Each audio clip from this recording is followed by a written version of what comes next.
Hello everyone, my name is Amanda McDonald and I am graduating the year of 2016. I did my report on Engel v. Vitale, which occurred in 1962. So some background information. A concerned parent sued on behalf of his child in Hyde Park, New York. He believed that his child should not have to recite a mandatory prayer.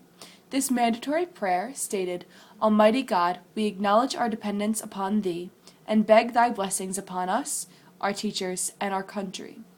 He, along with several others, believed that it was a violation of the Establishment Clause within the First Amendment. The Establishment Clause prohibits the establishment of religion by Congress. The people involved were the petitioner, Stephen Engel, who was the man who believed that his son should not have to recite this prayer. He believed that it was forcing religion on his impressionable child. The respondent was William J. Vitale. Lower court ruling. So, first, the people who stood together were 5 parents, one being Stephen Engel.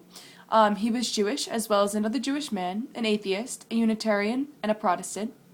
State ruled that prayer could continue as long as students weren't required to recite it.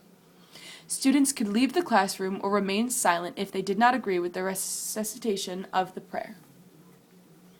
Issues behind the scene. The specific part of the Constitution that was involved was the Establishment Clause within the First Amendment. It was applicable to the states through the due process law of the 14th Amendment. What issue is involved?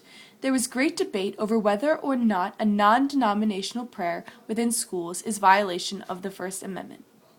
Why is this issue being questioned? It's being questioned because many parents believed it to be discrimination. Although students did not have to recite the prayer, it put them in an uncomfortable position. Many believed that it had an adverse impact of religion.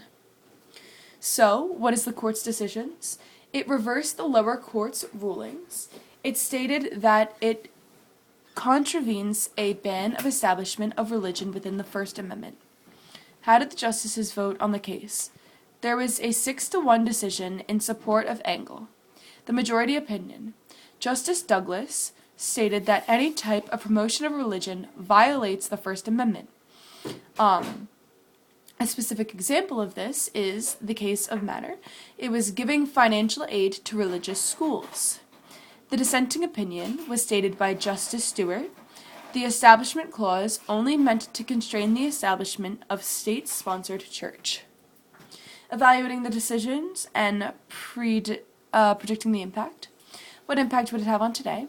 We abide by the rule that religion cannot be promoted within schools. Teachers are especially not supposed to impose their religious values and beliefs upon us.